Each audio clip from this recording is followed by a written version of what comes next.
स्वागत है आप सभी का हमारे एक और नए वीडियो में। आज के इस वीडियो में हम लोग सेंट्रल यूनिवर्सिटी ऑफ पंजाब के बारे में बात करेंगे कि उसका जो बीटेक प्रोग्राम है वो कैसा है। बीटेक का पूरा रिव्यू करेंगे। अगर आप वहाँ पे बीटेक करना चाहते हैं किस तरह से एडमिशन ले सकते हैं, सीयूटी से एडमिशन होगा कि नहीं होगा, कट ऑफ कितना रहता है, फीस क्या रहेगा, प्लेसमेंट वगैरह है कि नहीं है, ओवरऑल सारा डिटेल आपको हम देंगे सेंट्रल यूनिवर्सिटी ऑफ पंजाब के बारे में। तो आप जो है वीडियो को एंड तक देखिए ताकि अगर आप इस यूनिवर्सिटी से जाकर बीटेक का कोर्स लेना चाहते हैं तो आपको कोई भी डाउट जो है वो ना रह जाए। ठीक है, तो चलिए वीडियो में आगे बढ़ते हैं और देखते हैं। तो सबसे पहले ओवरव्यू ले लेते हैं यूनिवर्सिटी का। तो लोकेशन का बात किया जाए तो जो आपका यूनिवर्सिटी है आपका बठिंडा पंजाब में लोकेटेड है। ठीक है, इंस्टीट्यूट टाइप का बात करेंगे, एक सेंट्रल यूनिवर्सिटी है जो कि आपका गवर्नमेंट ऑफ इंडिया के अंदर चल रहा है। ठीक है, तो सेंट्रल यूनिवर्सिटी है तो ऑब्वियस से बात है, आपको पता होगा कि इसका फीस वगैरह थोड़ा सा कम होता है और ओवरऑल मतलब आपको अच्छी खासी फैसिलिटीज़, अच्छा इंफ्रास्ट्रक्चर जो है देखने को मिल जाएगा। वहीं एडमिशन मोड का बात करेंगे तो डायरेक्ट काउंसलिंग होता है इनका। यूनिवर्सिटी के खुद के वेबसाइट से कोई भी सेंट्रलाइज जो सा काउंसलिंग यहाँ पे आपको देखने को नहीं मिलेगा। ठीक है, नॉर्मल आपका डायरेक्ट काउंसलिंग जो है इनके वेबसाइट से ही कर दिया जाता है, तो आपको जो है ज़्यादा मतलब इधर उधर करने की ज़रूरत नहीं पड़ेगी। ठीक है, इनके वेबसाइट पे आप रजिस्टर करेंगे तो ही आपका काउंसलिंग जो है वहीं पे हो जाएगा। ओके, तो ये हो गया आपका बेसिक डिटेल। उसके बाद अगर बात करेंगे कौन कौन से इंजीनियरिंग ब्रांचेस आपका यहाँ पे अवेलेबल है। ठीक है, तो इंजीनियरिंग ब्रांचेस का बात करेंगे तो सबसे पहला जो BTech computer science and engineering जो है वो आपका अवेलेबल है यहाँ पे। ठीक है, बीटेक सीएससी, जिसमें आपका 50% सीट्स जो है आपका जेडब्ल्यू मेन से और 50% जो है आपका सीयूटी यूजी के थ्रू फिल होता है। ठीक है, उसके बाद एक नया कोर्स भी है इनके पास, BTech plus MTech dual degree है। ठीक है, इसका भी सीयूटी से भी एडमिशन होता है।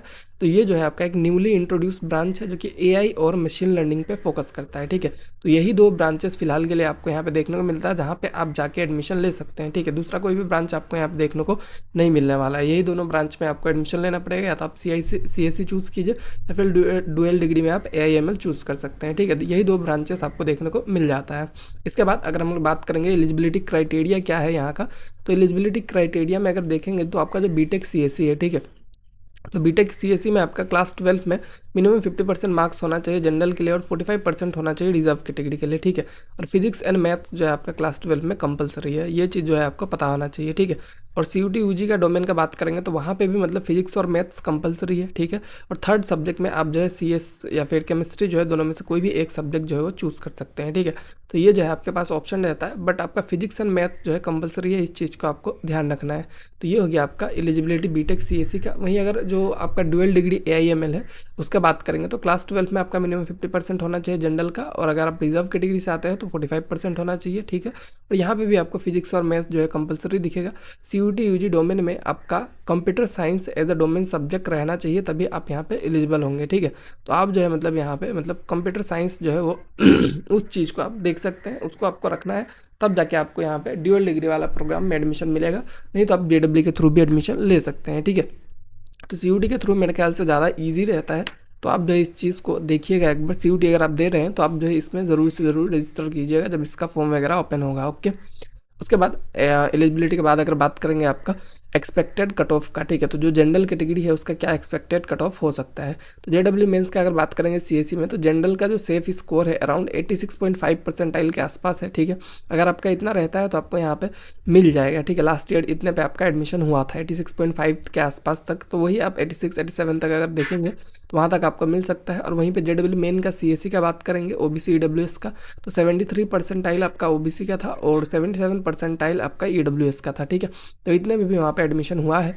वहीं पे सीयूटी यूजी से अगर आप सीएससी करने जाएंगे तो जनरल में आपका अराउंड 440 मार्क्स देखने को मिलेगा, और वहीं पे सीयूटी यूजी से अगर आप मतलब ओबीसी ईडब्ल्यूएस है तो आपको जो है 393 से 380 इन सब में आपको एडमिशन मिल जाएगा। ठीक है, तो 393 आपका ओबीसी के लिए, 380 आपका ईडब्ल्यूएस के लिए। ठीक है, तो सीयूटी के थ्रू देखेंगे तो आपका ये 750 में से आपका मार्क्स है। ठीक है, 3 सब्जेक्ट का मार्क्स अगर काउंट करेंगे तो 750 में से आपका ये मार्क्स है। ठीक है, 750 में आपको कितना है 440 के ऊपर लाना है, 450 के ऊपर ही ट्राई कीजिएगा, तब आपका ज़्यादा चांसेस रहता है। अगर आपका 500 आ जाता है तो मतलब आपको सोचना नहीं है, तब आपको एडमिशन मिल ही जाएगा। ठीक है, तो ये जो है आपका मतलब यहाँ पे हो गया, इतने आपको लाना पड़ेंगे तभी जाके आपको यहाँ पे एडमिशन जो है वो मिल पाएगा। ओके, उसके बाद अगर बात करेंगे फ़ीस स्ट्रक्चर और हॉस्टल्स का। ठीक है, तो फीस स्ट्रक्चर यहाँ पे देखेंगे तो आपका सेमेस्टर 1 में जो एडमिशन फ़ीस होता है वो 45,000 होता है, जिसमें आपका इनिशियल सिक्योरिटी डिपॉजिट भी इंक्लूडेड होता है, और जो भी आपके इवन सेमेस्टर होंगे। ठीक है, सेकंड हो गया, फोर्थ हो गया, जो इवन नंबर वाले सेमेस्टर होंगे उनमें 31,000 आपको फीस देना पड़ेगा पर सेमेस्टर, और ओड नंबर वाले सेमेस्टर थर्ड फिफ्थ पे 38,000 आपको देना पड़ेगा। ठीक है,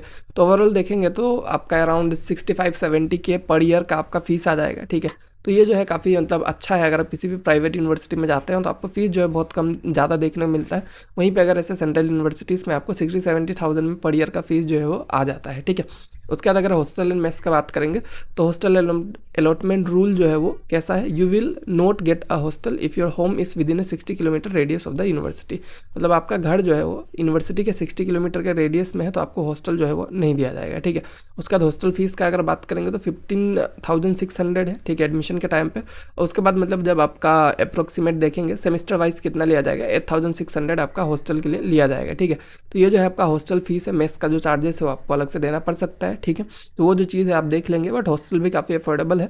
हॉस्टल में आप रहेंगे तो आपको कम खर्चा पे ही आपका कोर्स जो है वो कंप्लीट हो जाएगा, ठीक है। तो हॉस्टल में रहने से आपका पैसा जो है और बच जाएगा।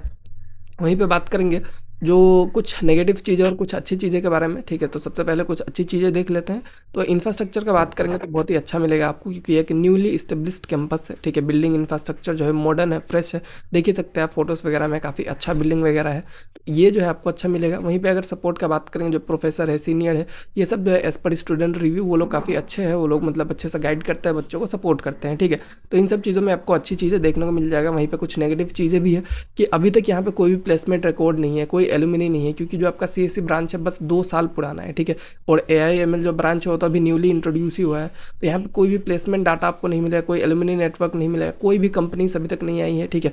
तो ओवरऑल मतलब अभी तक कोई बैच पास ही नहीं हुआ है, तो आपको ओवरऑल इनका डेटा भी नहीं मिलेगा। बट ओवरऑल अगर हम देखेंगे तो कम मतलब अगर आपका एक बैच पास होता है तो उसमें आपको पता चल जाएगा। लेकिन मेरे ख्याल से एक अच्छा लोकेशन पे है, अच्छा सेंट्रल यूनिवर्सिटी है, तो आपको मतलब वहाँ पे देखने को मिल सकता है प्लेसमेंट अच्छा खासा, ठीक है। मतलब मिनिमम आपका 4-5 LPA का आप एक्सपेक्ट कर भी सकते हैं, ठीक है। बट ओवरऑल अभी तक कोई भी मतलब हमारा पास प्लेसमेंट डेटा नहीं है, क्योंकि अभी ब्रांचेस जो है वो सारे न्यू है, ठीक है। और वेदर जो है आपको बहुत ही ज़्यादा समर हीट देखने को मिलेगा, ठीक है। और जो भी न्यूली बिल्ड हॉस्टल है वहाँ पे एसी वगैरह नहीं मिलेगा आपको, ठीक है, वो सब आपको नहीं मिलने वाला है। सेल्फ रिलायंस का बात करेंगे तो आपको जो है कम्प्लीटली खुद के ऊपर मतलब ऑफ कैंपस प्लेसमेंट पे अभी के लिए रिलाई करना है, खुद के प्रोजेक्ट्स को बनाना है और ये सब चीज़ों को आपको मास्टर करना है, ठीक है। स्किल्स पे आपको काम करना पड़ेगा, तभी जाके आपको अच्छा प्लेसमेंट मिलने का चांसेस रहता है, क्योंकि इनके तरफ से अभी कोई भी प्लेसमेंट डेटा हमें देखने को नहीं मिला है। तो मैं कहूँगा कि आप जो है इस चीज़ को देखिए। अगर आपको लगता है कि यहाँ पे आपको जाना चाहिए, ठीक है, तो आप जो इसको प्रेफर कर सकते हैं। या फिर मैं ये भी कहूँगा कि अगर आपका इससे थोड़ा अच्छा मार्क्स आ जाता है सीयूटी में, तो सीयूटी में आपके और भी बहुत अच्छे अच्छे ऑप्शन है जिसको भी आप चेकआउट कर सकते हैं, ठीक है। Thank you.